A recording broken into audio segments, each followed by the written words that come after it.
Hello, and thank you for joining us for our webinar, Best Practices in Remote Hiring.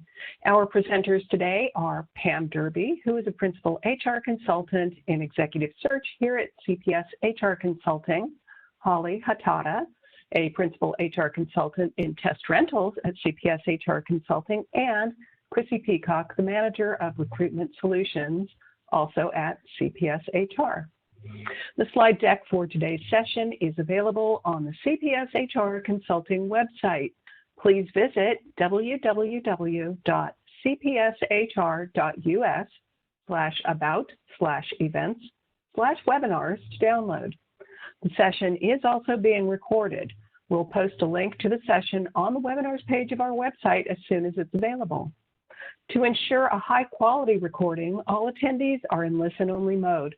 Please be sure to keep your mic muted to prevent interruptions to the session. If you have any questions for the presenters, please enter them in the webinar Q&A panel on the right side of your screen. We'll address the questions at the end of the presentation as time allows. And now, let's get started. Thank you, Julie. Good morning, everybody. Thank you for joining our webinar today. We are going to be highlighting best practices in remote hiring. And to get us started, sorry, I'm trying to change my screen and it's not moving, so give me 1 second.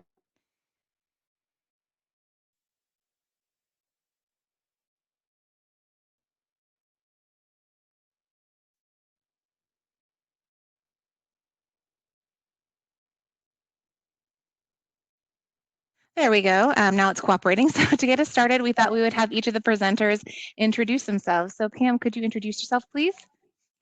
Good morning, everyone. I'm Pam Derby. I'm in my 17th year here at CPS, and I supervise the executive recruitment function. Thank you, Pam. And Holly, could you introduce yourself? Good morning, everyone. I'm Holly Hattada, and I'm a Principal Consultant at CPS HR in the Test Rental Unit. I've been with CPS for about 20 years, and the majority of my time here has been spent working in employment testing.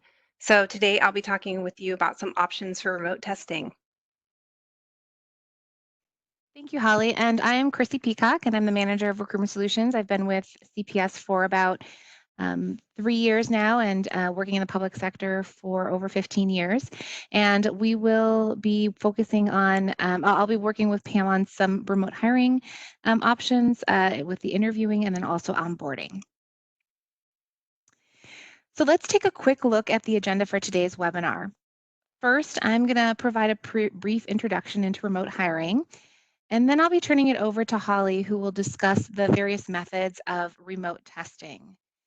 Then we'll hear from Pam, who will be sharing her best practices in remote interviewing, and we'll be featuring some tools and resources to assist with remote interviewing. And then finally, I will highlight some items to consider with conducting remote onboarding, and we'll wrap up the webinar with time for questions from the audience. This quote from Lawrence Bossidy says, "I'm convinced that nothing we do is more important than hiring and developing people. At the end of the day, you bet on people, not on strategies." And we thought this quote was fitting as we understand how crucial it is for organizations to continue to hire and obtain the best talent during these challenging times to ensure the needs of their organizations are met. Remote hiring has many advantages, including that it can be immediate, flexible, faster, cost-effective, easy, and dynamic. While remote hiring may seem foreign to some, there is an ability to align an organization's current hiring process with technological tools and resources to easily adapt to remote hiring. As many of us know, there are many available technological tools and resources, both free and at cost, to assist with these remote efforts. Websites like Skype, Zoom, GoToMeetings, WebEx all have platforms both with pros and cons. Choosing the technology that is right for your organization is key. Later in the webinar, we will be diving a bit deeper into this area. Next, I'm going to turn it over to to Holly, who's going to focus on the options with remote testing. Thanks, Chrissy. Okay, so there's two main types of remote testing I'm going to talk to you about today. The first is unproctored testing, and that's where a candidate completes a test from a remote location, away from the worksite, and without the use of any proctor or any type of oversight. The second type of remote testing is remote proctoring, and that's where a candidate's still completing the test from a remote location, but is connected to a proctor via the internet who oversees the administration. The proctor is also in a remote location.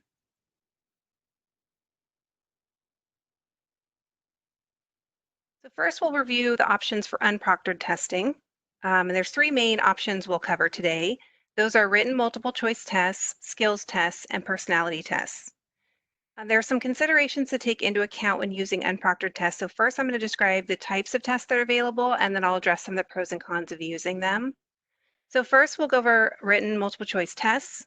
CPS offers two general skills tests that each include 50 items in the areas of reading comprehension, math, and English language skills. These tests were specifically developed to be used in an unproctored setting. So the traditional test security concerns that you would have with other off-the-shelf tests are not an issue with these products. And the way these tests work is that candidates are provided a link, they complete the test online, and then the results are emailed to the host agency within minutes after the candidates submit their answers. The link is also disabled after the candidates completed the test, so they're not able to access the material multiple times. The next is skills testing. These types of tests often measure things like software skills. So Excel, Word, Outlook are really popular. They can also assess other skills like typing, general clerical and office skills, or even job-specific knowledge like accounting, finance, any of your job-specific stuff. And the online skills testing we offer is not CPS developed content, and it can be used in an unproctored setting. And then finally, personality tests. These are another type of test that can be used. Personality testing is not particularly susceptible to cheating, so these types of tests are routinely administered in unproctored settings. And these have always been options for unproctored testing, so we just want to mention that there's always that kind of testing as well. So to go over some of the pros and cons of proctorless testing, the pros obviously include that the tests don't have to be administered by a proctor. So there's no administration costs like personnel, site rental fees, or even shipping and handling of materials. It's also very convenient for candidates, and it can allow greater access to testing candidates from a larger geographic area. It is a technology-driven process, so that's typically seen very favorably by candidates. The biggest drawback to proctorless testing is, of course, the inability to confirm candidate identity, which can be a challenge for merit-based selection processes. In these cases, we often recommend that host agencies conduct some sort of verification testing after the proctorless testing, and that's where finalists would complete a second test or assessment in a proctored setting where candidates' identification can be verified. There's also some best practices that can be implemented with unproctored testing, and that can lessen the potential for things like cheating. That can be things like notifying the candidates that they may be asked to participate in a verification testing process. Other drawbacks include that there's no in-person support for candidates. So if they do have trouble or questions during the administration, because it is unproctored, there's no one readily available for that.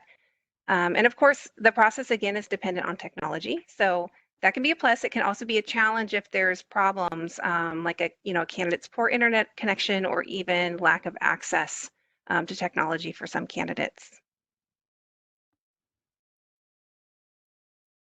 Okay, so then we'll talk about remote proctoring a little bit.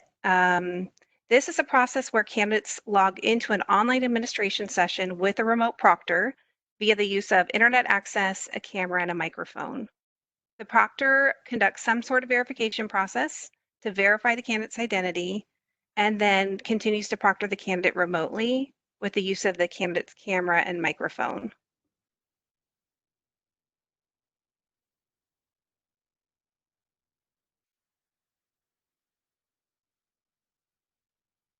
So some pros and cons to remote proctoring.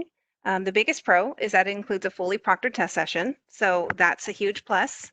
Candidate identity is verified and the testing environment is observed at the beginning of the test, throughout the administration, and at the end of the session to make sure it meets the standards for a secure test environment. Candidates often prefer to be able to test from home. It's very convenient. And again, clients can often reach more potential candidates across a larger geographic area because they don't require their candidates to travel to an in-person site for testing.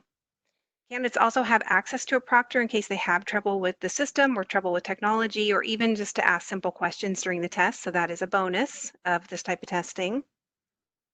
Again, there's no hard copy materials to track in remote testing, so that's never a concern in terms of having hard copy materials and security that in that way. Clients also get access to an online account that allows them to track candidate signups for test sessions, access to videos of the administrations after the test sessions, and view other details related to their administrations. That can be really helpful tools for the host agency. So a drawback to remote proctor testing is that it is technology driven. So again, there's the same concerns over technology, interruptions or problems, or even the consideration that some candidates may not have access to the needed technology for this type of testing. The process is also very new for a lot of candidates. So although most of our feedback is by far positive, it does require that we communicate with candidates more upfront to prepare them for the process and so that they understand the details of participating in a remote proctored test session. So we always recommend a lot of communication upfront about what this looks like, what the requirements will be, what the rules are. So that's very, very important to do upfront. Also, of course, there's the added cost for the remote proctor service that would need to be accounted for when compared to just proctorless testing. But oftentimes this cost can be really competitive when compared to all the expenses of in-person testing. So that's a little bit about some remote testing. I hope that was helpful. Now I'd like to pass things along to Pam, and she's going to move along to some remote interviewing. Good morning. So the things we're going to talk about are structuring your assessments. Can you do it the same way that you've been doing it? Do you need to do something differently? Obviously, preparing your candidates for a positive experience. This is something new for them. Training your panel members. For many of them, it's new as well. And so are there things that we need to do differently in that regard? What are some of the methods of evaluation that you can use? Again, are they the same methods that you've used previously? And are there different ways to do it with the technology that you can use? And then we'll also talk about debriefing your panels at the end of the process. Can you do that the same? So there's many different ways to look at this, but I think you're going to find that one of the things that we have found, we've just completed, obviously I'm coming from the executive search side, but our recruitment solutions team can also talk to doing merit recruitment. And we found that we can do all of these things remotely very successfully. And in fact, we've just completed a city manager search in a state outside of California that was done completely virtually so that they were able to complete a very complex search for a city manager. Slide. So the first thing we want to talk about is structuring the assessment. So as I mentioned, you need to look at, can we do this the same way that we normally do? If it's a merit, as you know, Holly's been talking about proctor and non-proctorless tests, are we going to need to do that? And do our materials, are they going to need to change? The first thing, obviously, in the executive search process is selecting panel members. You know, oftentimes we're doing a process where we may even have a couple of different panels where you're using subject matter experts. You may be using some staff members. You know, there's always an amalgamation oftentimes of these panels that we put together. So there's a couple of things to consider that you aren't normally considering, which is number one, are your panel members comfortable with the technology that you'll be using? I think most of us now are finding that we live in this, you know, Zoom, Teams technology. This is how we're dealing with COVID. And I have found that many of my clients are have adapted and are now ready to move forward with recruitments that had been stalled because we didn't know how we were going to move forward. But we do need to make sure that our panel members are comfortable with the technology, number one. And have they been experiencing these types of technologies already? Do they have cameras? Do they have the bandwidth on their Wi-Fi to participate? This could be an all-day, a 4 to 5 hour process, possibly, depending on how many candidates you're doing. The other thing is when you're selecting panel members is that oftentimes, sometimes we'll have a panel of 6 or 7 people. And the reality is with some of the technologies, there are restrictions on how many people can be online. And so you need to look at that as well. However, say you wanted a panel of 8 individuals, you can certainly split that up into 2 separate panels, have 4 panels of 4 each. I would suggest that you not have more than 6 individuals online, which would include possibly you as a staff member, as a facilitator, 4 panel members, and then the candidate. I think 5 is really the optimal number, however. So 3 panel members, a facilitator, and then your candidate. I think then you don't have as many people on the screen for the candidate to look at. You get a better picture of people, and it just makes for a better experience for the candidates. So those are all those things that you need to consider when you're picking panel members.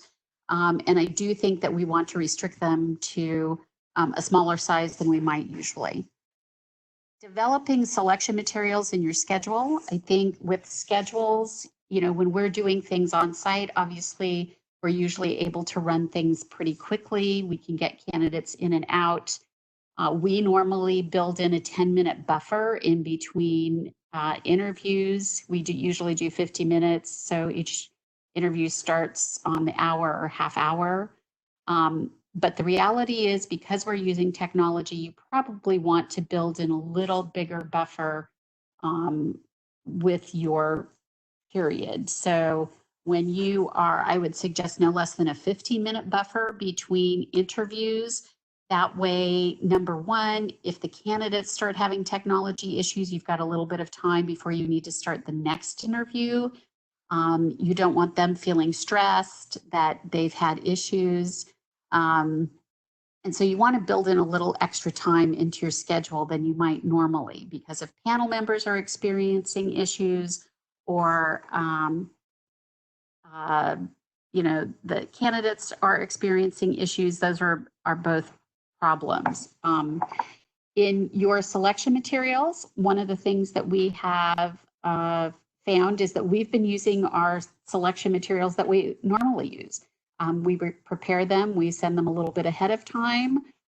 So we're sending candidate application materials, we send our evaluation manual, we're sending the questions. Obviously, you could even send hard copies ahead of time if you liked. We haven't done that to this point. We've been doing everything soft copy electronics. People have been printing out questions at home.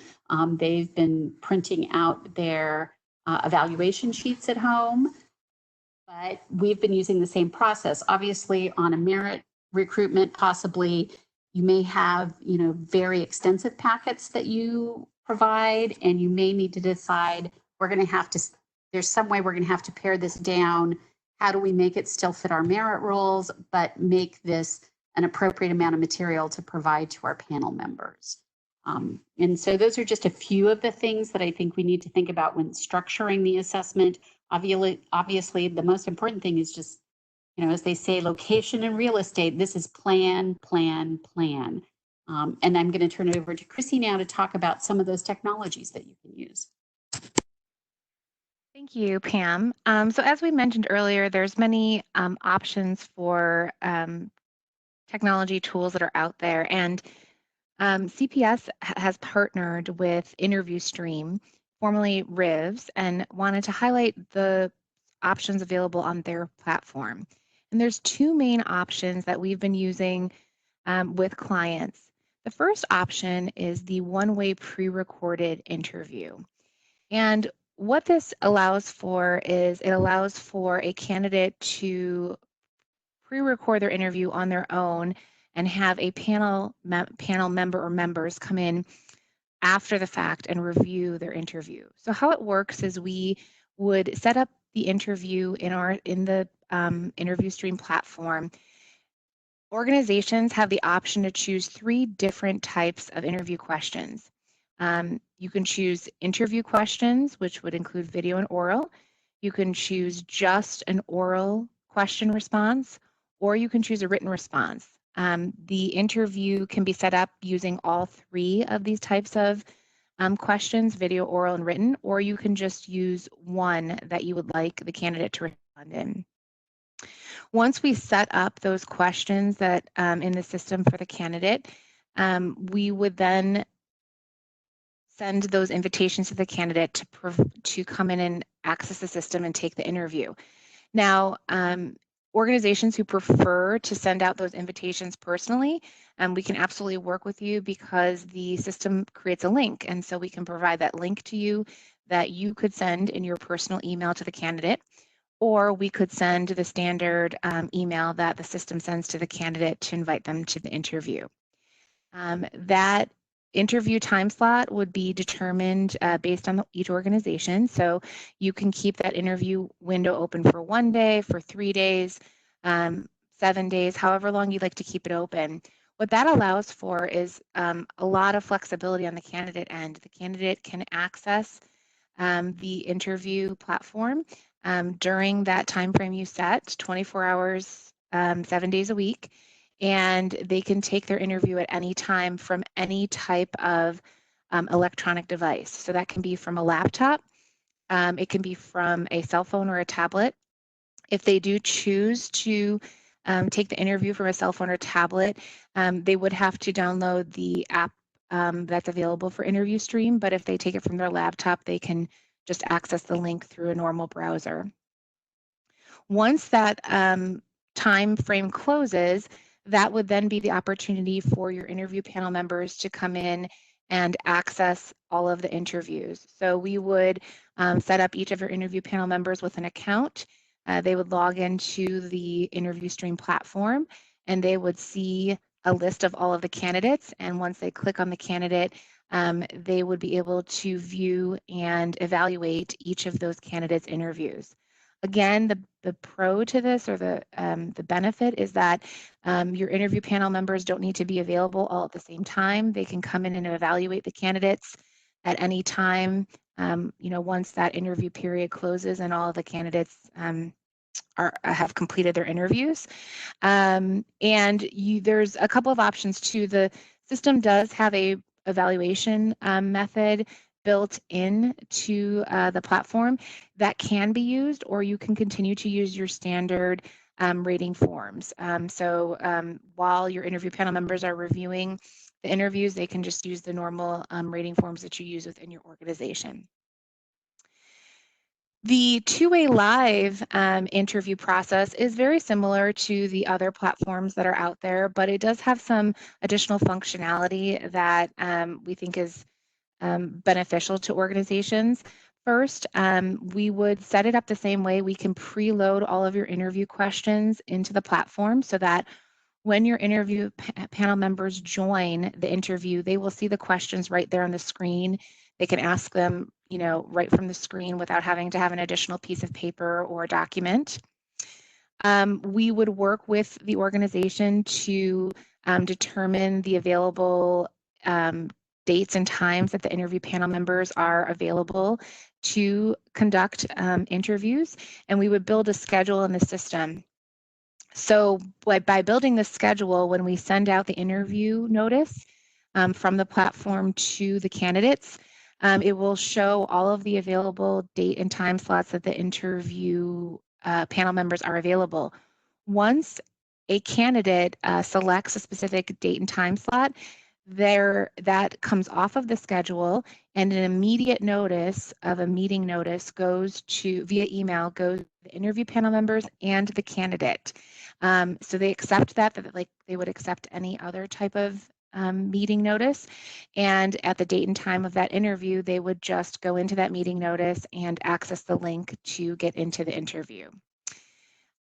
We do recommend that the interview panel members, as well as the candidates, test out the technology in advance to make sure that they can get into the system.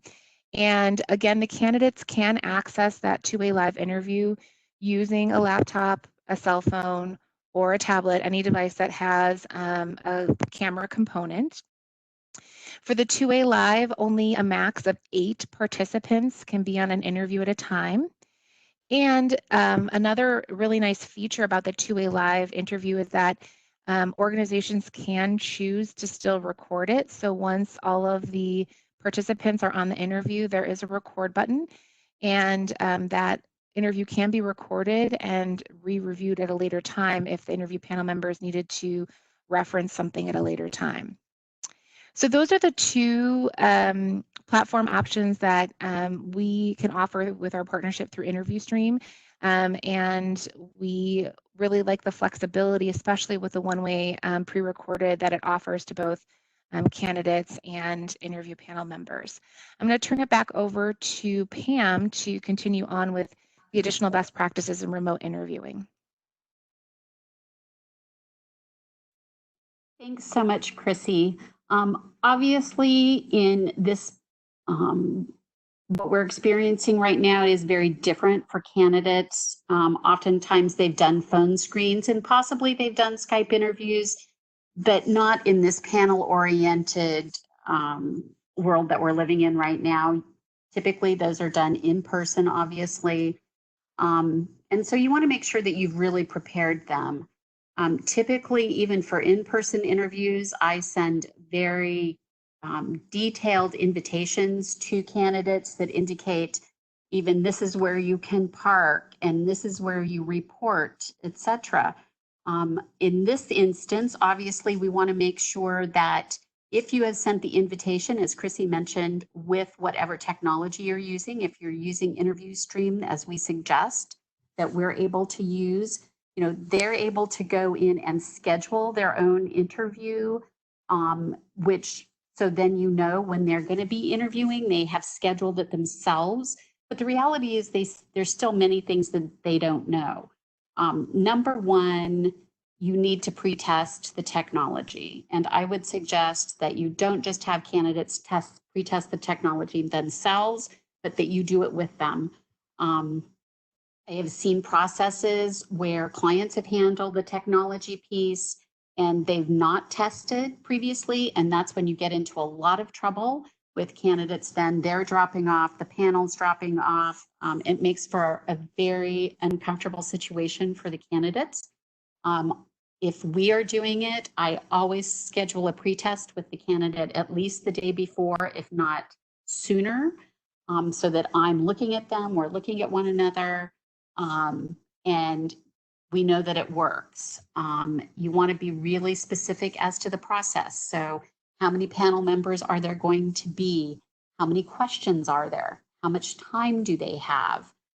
I always let them know I know in merit processes, sometimes you don't want to do this, but with executive searches, I always let candidates know who the panel members will be and what their titles are, so they know who they're talking to ahead of time. Obviously, you still want panel members to introduce themselves, but I think it really helps the candidates in their preparation to know who's sitting on the panel. At this point, because you're not meeting candidates in person, where we typically will walk candidates out and talk about the next steps, you might want to include that information in your invite as well. So you may be sending an invitation. I would send an invitation separately from the invite that they do to technology, basically. So I would talk to them about, again, I would confirm the time that they're going to be doing it. I would confirm a time for a pretest. I would then share with them, again, the number of questions, how much time they're going to have, who the panel members are, and the steps moving forward, so that they have all of that information and can be properly prepared, have done their homework. Obviously, there are some processes where you want them to have looked at the budget, maybe a strategic plan, etc. Attach those things for every candidate so that you make sure that every candidate's getting the same material.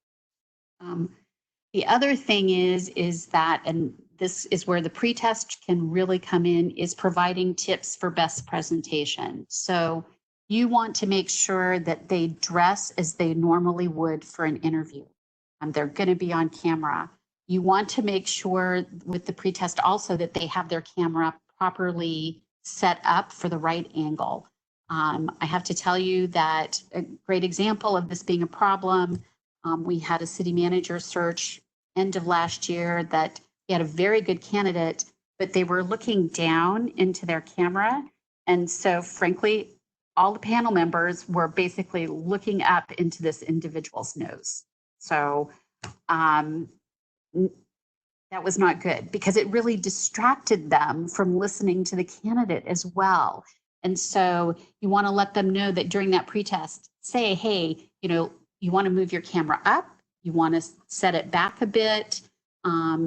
Think about what your background is. I know that with all of these technologies that we're using, oftentimes they can pick a different background.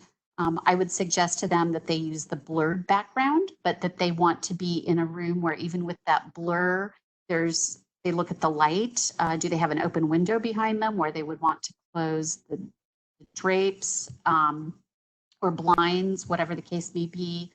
Are they in a room that the audio is not very good? Again, in the pretest, should they be virtually doing the video, but doing audio on their phone? Sometimes it's better for them to do that. And those are all those things that you want to work out ahead of time. You don't want their animals coming in, for example. I think everybody has seen all the things we're seeing on YouTube of people, doing interviews or conference calls and their children are running in. And I've had a candidate interview, a Skype interview in the past, where the cat jumped up on the table and walked in front of the camera, and there were people walking behind the candidate. Those are all things that you want to make sure they remember. This is just the same as you coming in and sitting in a conference room and doing this interview. You want to set up your environment the same way. One of the other great things in my interviews, I always do have the questions sitting on the table for candidates when they come in, because oftentimes they're long, and then they can read through the questions at the same time the panel members are asking them. It makes for a quicker interview, obviously, if they don't have to re-ask for a question to be repeated. But you need to, it's more important even to do this with these virtual interviews, because sometimes, the audio may break up. If they have the questions, then they are able to read through as the panel member asks them the question. One of the great things about Interview Stream is that you can have an attachment area where the questions are attached, so that the candidates can go in, open that attachment. They're opening when the interview starts. So you're not giving it to them, as I say, ahead of time in the slide, but they're really looking at it in real time, which is what would happen if they were doing the interview live. But I think it does make for a better experience for them. You've already told them how many questions there are going to be, but I think it's also good for them when they're in their time frames to be able to see as they're moving through the questions that it's 1, 2, they're on question 5. And obviously you want a timekeeper just like you would in any other situation. And letting them know, we have 6 questions left with 20 minutes left to go. So I would suggest that they are able to look at the questions so that they can read through them with the panel members. You also have to train your panel members, obviously, and I would suggest that you also pretest technology with them. And maybe it's that you're able to set a 15-minute meeting with the entire group the day before. Obviously, panel members oftentimes have very tough schedules. That's one of the absolute pros to this virtual situation, is that they don't have to travel someplace, and they can do it something back to back. And it makes it much easier to schedule panel members, which we all know sometimes is a really difficult, that's one of the difficult things oftentimes in doing in-person interviews, is getting panel members scheduled and adhering to their time frames. So we have definitely found that it's much easier to get these things scheduled with panel members as well. But I would definitely do a pretest of the technology with the panel members and make sure that they all have their cameras set up appropriately and that you can hear all of them, and show them, walk them through what the technology is going to do, what's going to happen. We definitely schedule at least 30 minutes ahead of when you're going to get started, even the next day. I think that we've just started using WebEx recently for our webinars. I think this is a good example. So the presenters today, we logged on 30 minutes ahead of time, and we did find, even though we had practice earlier, that we had some issues getting hooked up. And so it just leaves you that time if people are having a difficult time that day getting hooked up, as I said, or, you know, whatever the case may be, their bandwidth is bad that day. You can get those things all worked out prior to you going live with the candidate. Obviously, the other thing is you want to determine who's going to ask questions, what order you're going to ask the questions, the same things you would be doing with those panel members in an in-person interview, you need to do for the virtual interview as well. Obviously, for executive searches, we do share materials ahead of time, typically 48 hours to 72 hours ahead of time. We are sending them a soft copy of the entire, what we call an evaluation manual, which includes, you know, best practices for interviewing, the schedule, what the interview structure is, the questions, and then the candidate materials. And so, but I know with Merit, oftentimes you're providing those all that information the day of. But typically, I know those are pretty large packets. And so that's one of those things that I discussed earlier about structuring the assessment is, you know, what's the best way? How can we make this applicable to the virtual process without stepping away from our Merit principles? We're typically using the same exact materials that we would normally use in an in-person panel.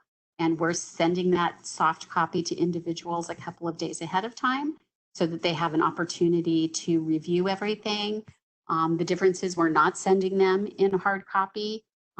They're printing out their question forms themselves to be able to take notes. As Chrissy mentioned, some of the technologies you can take notes in the technology.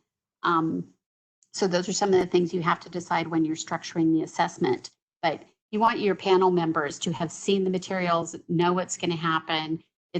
Everything is new in this environment, and so we need to allow a little bit extra time to make sure that people have know what the candidates look like, if they've got any other follow-up questions, etc. The other thing is obviously this gives you an opportunity if you've sent these materials ahead of time. It gives the panel an opportunity to provide questions prior to the interview. So if the panel members have questions about the process, what are we going to be doing?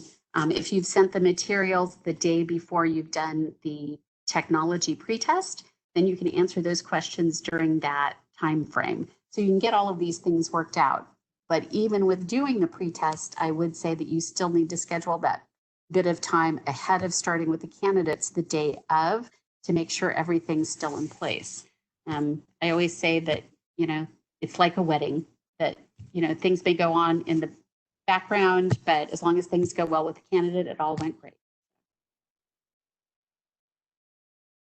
So then you have to decide, obviously, what your methods of evaluation are going to be. As Chrissy mentioned, with Interview Stream, there are some things built in, technologies built in that help you rank, that have ranking capabilities. And this can fit with your standard process, obviously. As I said, we're typically using the same things that we normally would, the same process that we would. I did one last week where we used the same question sheets. People were writing down their notes as we were going through them. And we used our preferred ranking system that we always use in executive search. And then I can talk about that a bit more in the debrief. But, you know, it's What's your standard process? Again, for executive search, it tends to be a bit easier than it is with merit, obviously. And so do you have a pretty complicated system that requires, these are all the competencies that we're looking for. This is how you test for them. Those are those things that when you're looking at the methods of evaluation, is there a way that you can make it easy for the virtual process that is not going to confuse the panel members or take too much time? Now, obviously, one of the things that you can do is use your exact same process and have panel members scan their scoring sheets to you. I think we've done that in other merit processes, and I think it works fine. In executive search, we tend to do that as we're doing the evaluation. So that's when our preferred ranking comes in, where we ask the panelists to rank the candidates. Say you have 5 candidates, they're ranking them after each process, so that at the end of the day, they've ranked them from 1 to 5. And then it does give us a numeric rubric from where to start our strengths and weaknesses discussions. But this is one of those areas where you're going to have to decide that, you know, what's going to work best for each panel member. And, you know, for our process, are we getting the information that we need?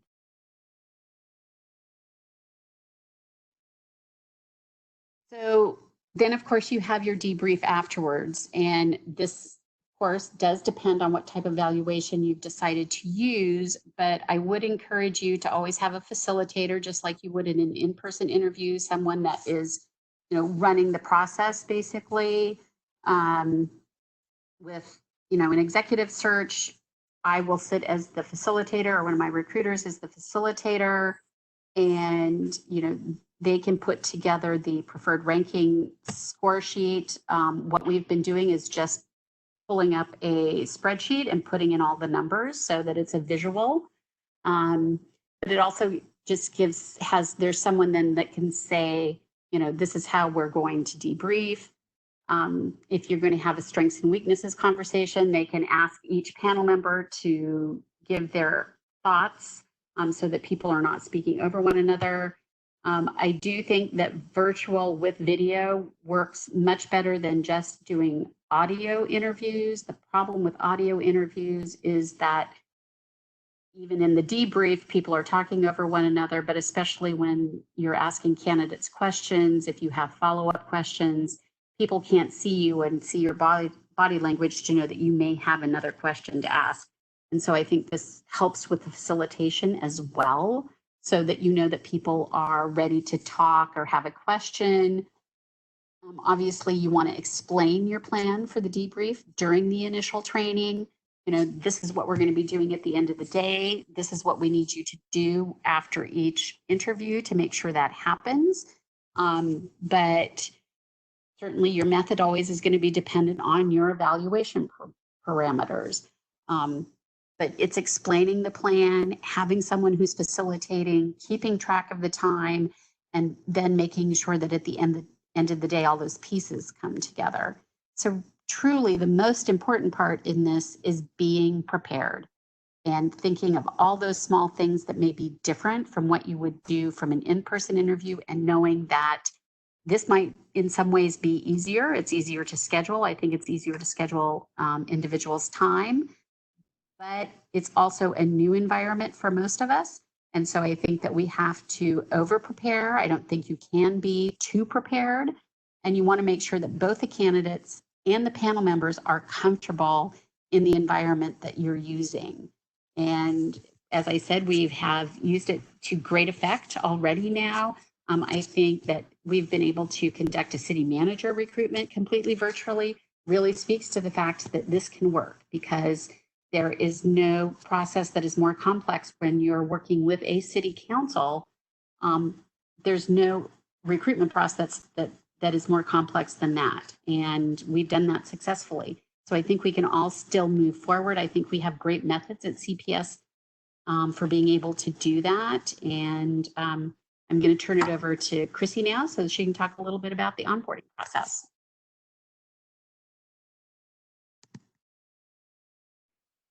Thank you, Pam. So to kind of wrap up the presentation, we wanted to just spend a few minutes to briefly cover items to consider with remote onboarding. There are many tasks that can be easily completed remotely, such as professional reference checks, employment verifications, new hire paperwork, and new employee orientation.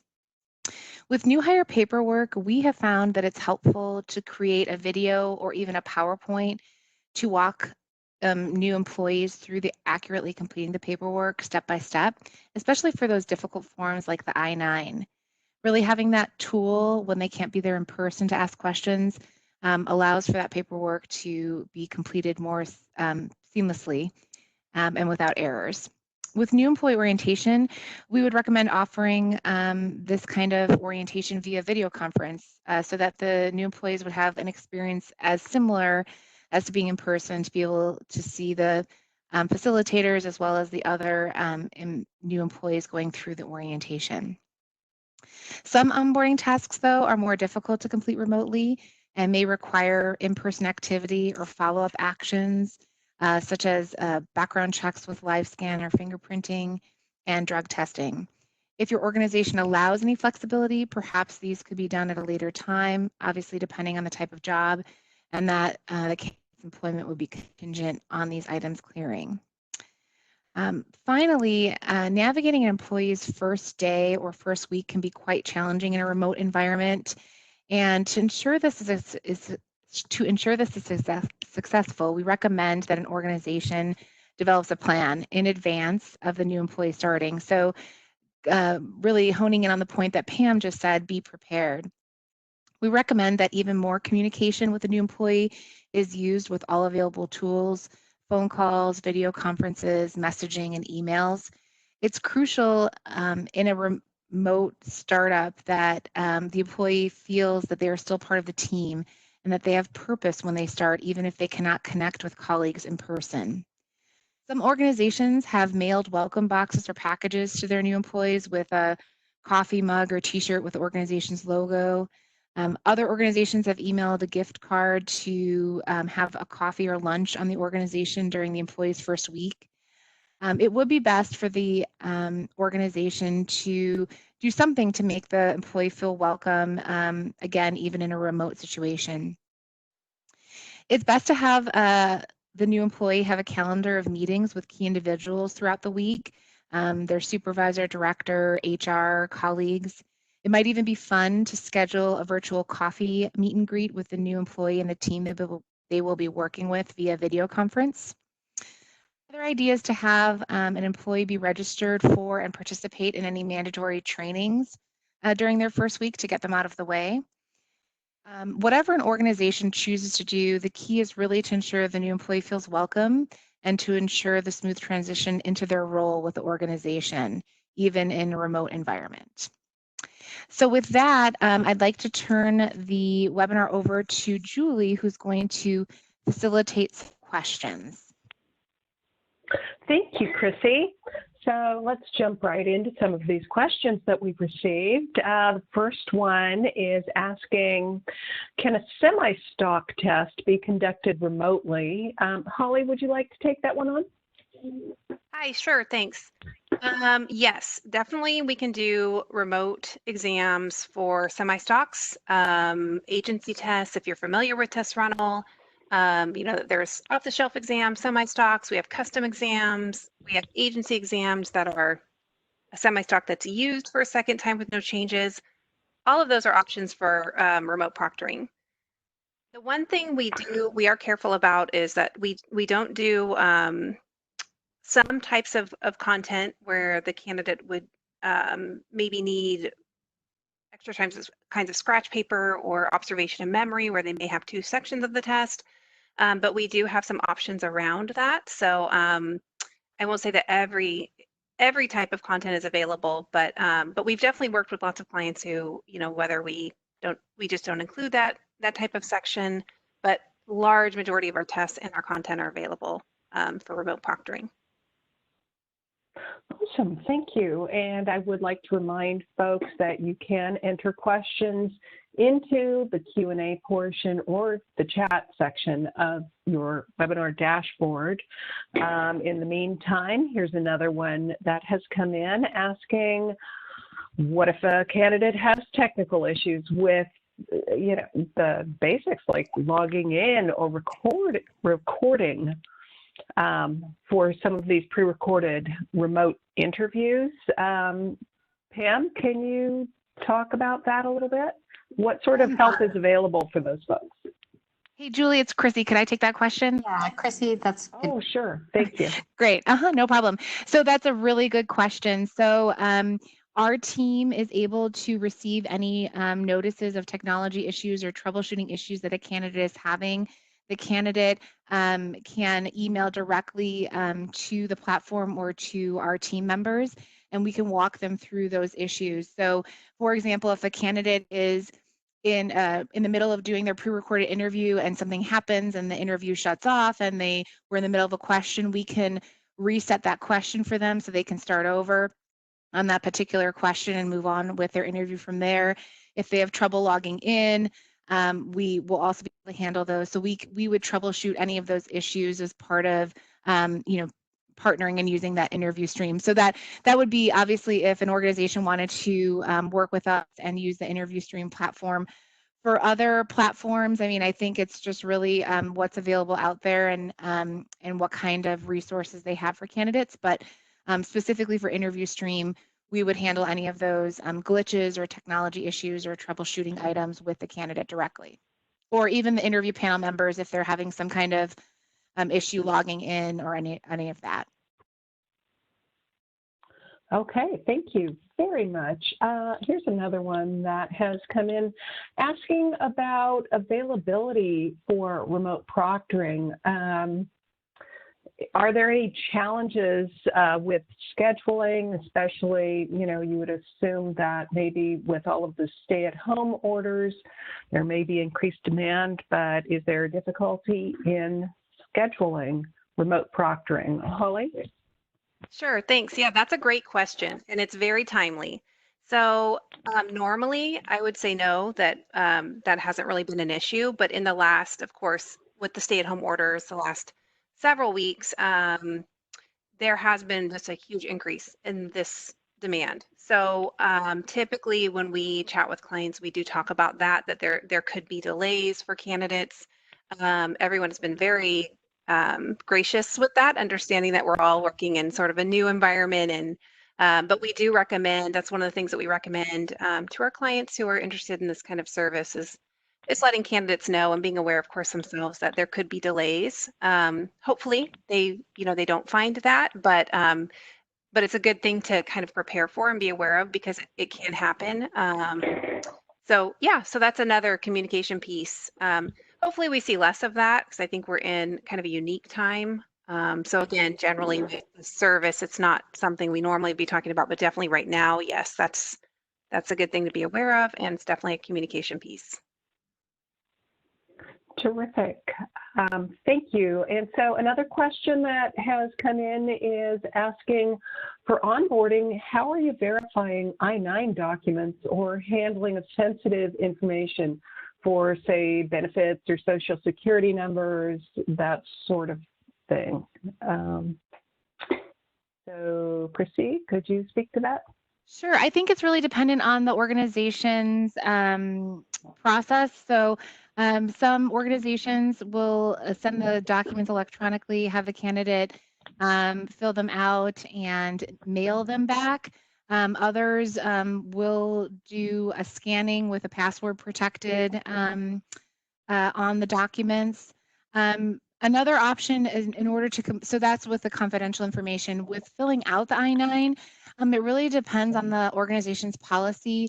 The guidelines, and I don't have them up in front of me, so, but the guidelines do allow any person that's not related to the individual to view the IDs and sign off on that document. So that can be completed and sent back into the organization. And then, of course, it can be updated at a later time if the organization wishes.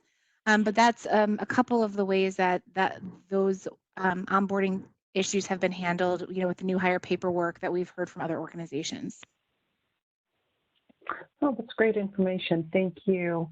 Another one that has just come in is asking, how do remote proctors handle situations where a candidate needs reasonable accommodation?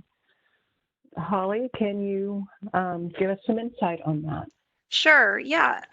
Reasonable accommodations are taken case by case, so similar to any of our other types of testing. For test rental, the client would determine what accommodations are needed. Extra time is a common one, so things like that. We take them case by case, and the remote proctor can accommodate some of that. One of the things that I know folks have asked about before is access to technology. And during normal times when we don't have stay-at-home considerations, oftentimes clients will have the opportunity for candidates to report, in person to take an online test that is proctored if they don't have the technology for a remote proctoring session. That's a challenge right now, obviously, because we don't have that option. I have heard that clients have worked with candidates to encourage them to find a family member or a neighbor or somewhere where they can, quote unquote, borrow that technology and access it so that they're able to test.